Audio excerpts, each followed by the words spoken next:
সম্মানিত পীর সাহেব, আমার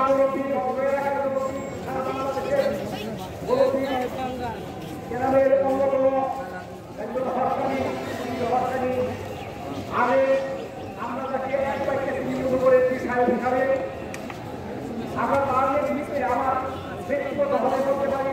তখন আমি ভবিষ্যৎ হাত থেকে আত্মভক্তি গঠন করেছি। আমি তাকে দেখে আসি তার আরো ভালোবাসাতে তার সুবাইয়ে এবং তার সম্মিলনা চলছি।